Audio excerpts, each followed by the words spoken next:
Ó Mãe Santíssima, intercedei por nós para que possamos bem compreender os ensinamentos de vosso Divino Filho, nosso Senhor e Salvador Jesus Cristo, e as explicações dos pais da Igreja.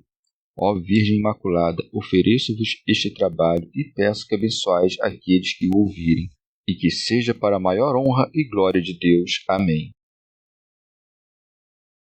Senhor onipotente, purificai o meu coração e os meus lábios. Vós, que purificastes os lábios do profeta Isaías com o carvão em brasa, e dignai-vos, por tal modo, purificar-me com a vossa misericórdia, para que possa dignamente anunciar o vosso santo Evangelho. Por Jesus Cristo, nosso Senhor. Amém. Senhor, abençoai-me. Que o Senhor resida no meu coração e nos meus lábios, para que anuncie digna e convenientemente o seu Evangelho. Amém. Evangelho de Nosso Senhor Jesus Cristo, segundo São Mateus. As espigas arrancadas. Por esse tempo, Jesus passou num sábado pelas plantações. Os seus discípulos, que estavam com fome, puseram-se a arrancar espigas e a comê-las. Os fariseus, vendo isso, disseram: Eis que os teus discípulos fazem o que não é permitido fazer ao sábado. Mas ele respondeu-lhes: Não lestes o que fez Davi e seus companheiros quando tiveram fome? Como entrou na casa de Deus e como eles comeram os pães da proposição que não era lícito comer, nem os que estavam com ele, mas exclusivamente aos sacerdotes? Ou não lestes na lei que, com os seus deveres sabáticos, os sacerdotes do templo violam o sábado e ficam sem culpa? Digo-vos que aqui está alguém maior do que o templo. Se soubesses o que significa misericórdia, é que eu quero e não sacrifício, não condenarias os que não têm culpa, pois o Filho do Homem é Senhor do sábado. Comentários dos Pais da Igreja. Comentário de São Tomás de Aquino em forma de glosa. São Mateus, depois de contar os milagres e as pregações que ocorreram no ano precedente ao inquérito de João, passa a mencionar o que houve no ano seguinte à sua morte, quando Cristo era contestado em tudo, e por isso disse: Por esse tempo, Jesus passou num sábado pelas plantações. Santo Agostinho. Tudo que se segue está de acordo, sem qualquer discrepância com o que narram Marcos e Lucas, mas eles não põem essas palavras naquele tempo. Isso ocorre, talvez, porque Mateus narra aqui os fatos segundo a ordem do tempo, e os outros conforme os foram recordando, a não ser que as palavras naquele tempo sejam tomadas no sentido mais vasto, isto é, em todo o tempo em que estas e outras muitas e distintas coisas se verificaram. Assim, se compreende que, depois da morte de João, ocorreram todas essas coisas, porque é a opinião geral que João foi decapitado pouco tempo depois de enviar seus discípulos a Cristo, de modo que as palavras naquele tempo parecem indicar um tempo indeterminado. São João Crisóstomo. Mas por que aquele que previa todas as coisas conduzia seus discípulos pelas searas em dia de sábado, senão porque queria violar o sábado? Queria-o de fato, mas não simplesmente por violá-lo, mas com uma causa. Dessa forma, nos dava uma ocasião racional para superar a lei, mas sem infringi-la. Por isso, para acalmar os judeus, apresenta-lhes de antemão a necessidade natural, o que manifestam as palavras: Os seus discípulos, que estavam com fome, puseram-se a arrancar espigas e a comê-las. Mesmo não havendo nenhuma desculpa nas coisas que são manifestamente pecados, porque o furor não serve de desculpa para matar, nem a concupiscência, nem causa nenhuma para quem pratica o adultério, aqui, contudo, o Senhor exime seus discípulos de toda responsabilidade, dizendo que estavam famintos. São Jerônimo. E como lemos em outro evangelista, os discípulos de Cristo não tinham tempo nem mesmo para alimentar-se devido às suas muitas ocupações, mas sendo homens, tinham fome. E o fato mesmo de cortar algumas espigas e comer os grãos, e com eles abrandar sua necessidade de sustento, é uma prova de vida austera que tinham e de que não buscavam manjares preparados, mas uma alimentação extremamente simples. São João Crisóstomo. vós deveis admirar os discípulos que estavam tão limitados em seus desejos que não tinham qualquer preocupação com o corpo, mas desprezavam a mesa carnal. Eram assaltados pela fome, mas não se separavam de Cristo. Caso a fome não os tivesse coagido com veemência, não teriam de modo algum feito o que fizeram. Vêm em seguida as palavras dos fariseus. Os fariseus, vendo isso, disseram: Eis que os teus discípulos fazem o que não é permitido fazer ao sábado. Santo Agostinho. Os judeus caluniavam os discípulos do Senhor antes por se tratar do dia de sábado que pelo furto, pois a lei mandava o povo de Israel não ter por ladrão quem tomasse algo de seus campos, a não ser que quisesse levar algo consigo, ou seja, que deixassem ir livre e impune qualquer um que não tocasse em nada além do que tivesse comido. São Jerônimo. Notem que, ao superar a letra da lei com respeito ao sábado, os primeiros apóstolos do Salvador se declaram contra os ebionitas, que recebiam todos os apóstolos exceto Paulo, a quem rechaçavam como transgressor da lei. Segue o que Cristo explicou para desculpá-los. Mas ele respondeu-lhes: Não lestes o que fez Davi e seus companheiros quando tiveram fome? A fim de rechaçar sua calúnia, o Senhor recorda aos fariseus o fato antigo de Davi, que, fugindo de Saul, chegou a Nobe e, depois de ter sido recebido pelo sacerdote Abimeleque, pediu a este de comer. Mas, não tendo pães ordinários, deu-lhe do pão consagrado, que só aos sacerdotes e levitas era lícito comer. Agiu assim, crendo ser melhor salvar um homem do perigo da fome que oferecer a Deus um sacrifício, porque a salvação dos homens é uma oferta agradável aos olhos de Deus. O Senhor expõe tudo isso, pois, e diz a eles: Se também Davi é santo e o pontífice Abimeleque, a quem tendes por irrepreensível, violaram a lei por conta da fome, por que não aprovais em meus discípulos esta mesma causa que assentis nos demais? Ainda que haja uma grande diferença entre os dois fatos, os apóstolos debulham as espigas com as mãos no dia de sábado, e os outros comem o pão dos levitas, e acima da solenidade do sábado estava a festa da lua nova, o momento em que Davi foi requisitado para o banquete, mas fugiu para longe do salão régio. São João Crisóstomo. Dá o exemplo de Davi a fim de excusar seus discípulos, porque este gozava da glória de profeta entre os judeus. Mas eles não poderiam responder que Davi era profeta, porque nem mesmo assim lhe era lícito comer do pão consagrado, mas somente aos sacerdotes. E tanto maior era aquele que o fez, maior é a escusa dos discípulos. E mesmo Davi sendo profeta, os que o acompanhavam não eram. São Jerônimo. É pertinente observar que nem Davi nem os jovens que estavam com ele tomaram dos pães da proposição até declararem que estavam puros de todo contato com mulheres. São João Crisóstomo.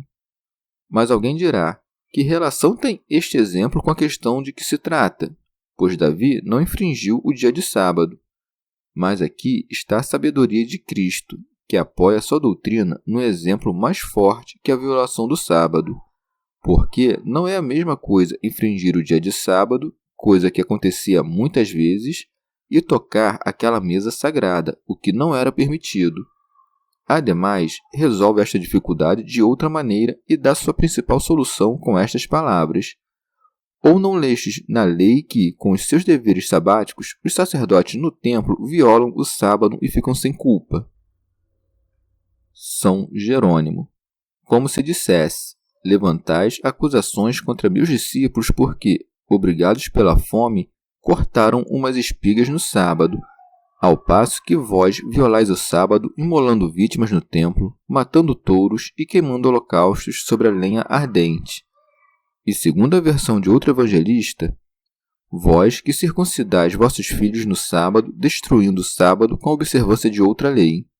Jamais as leis de Deus admitem contradição entre si.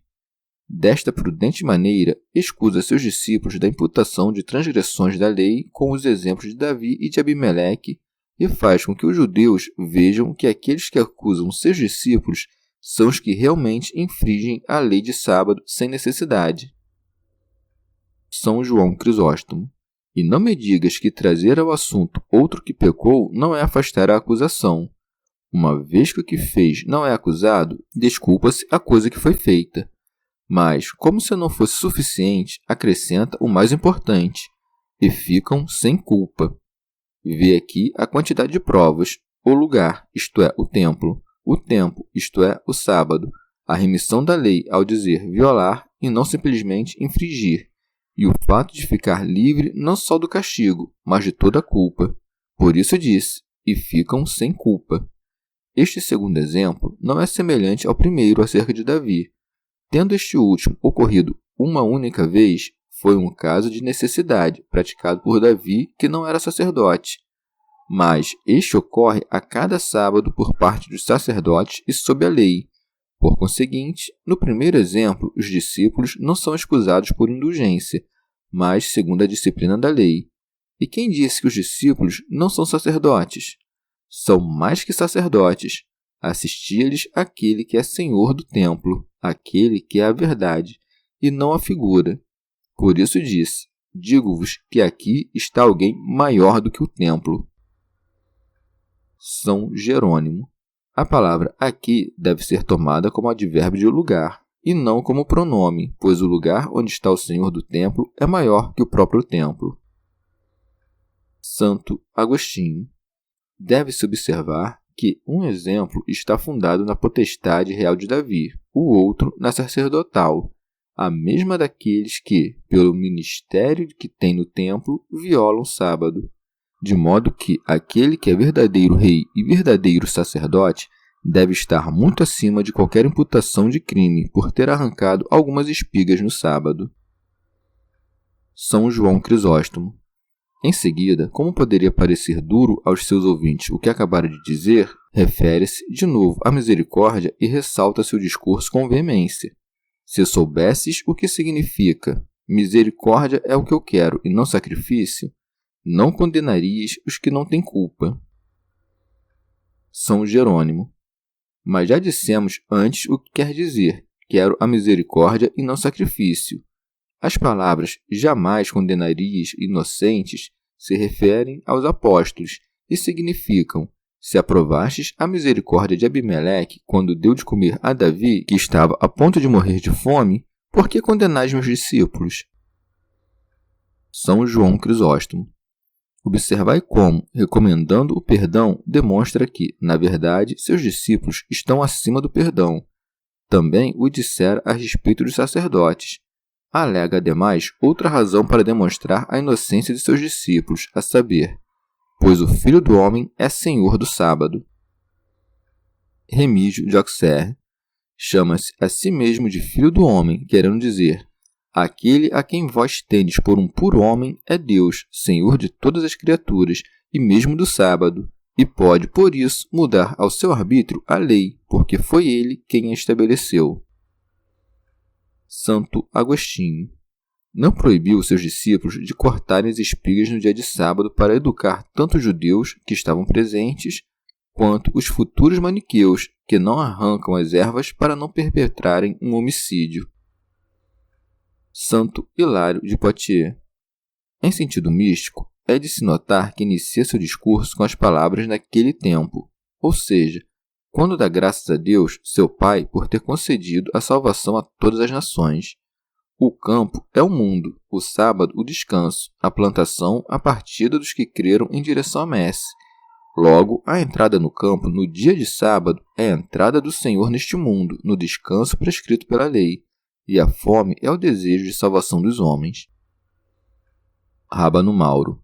Os homens cortam as espigas quando se afastam dos desejos terrenos, debulham-nas quando limpam suas almas das concupiscências da carne, comem os grãos quando levam para o seio da igreja as almas que acabam de converter. Santo Agostinho.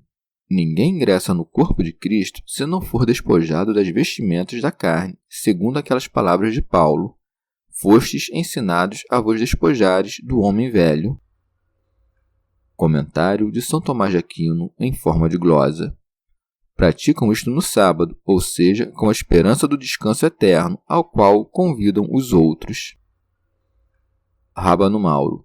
Também andam com o Senhor pelos campos cultivados todos os que se comprazem em meditar as Escrituras. Têm fome, ao passo que têm desejo de encontrar nelas o pão da vida, isto é, o amor de Deus.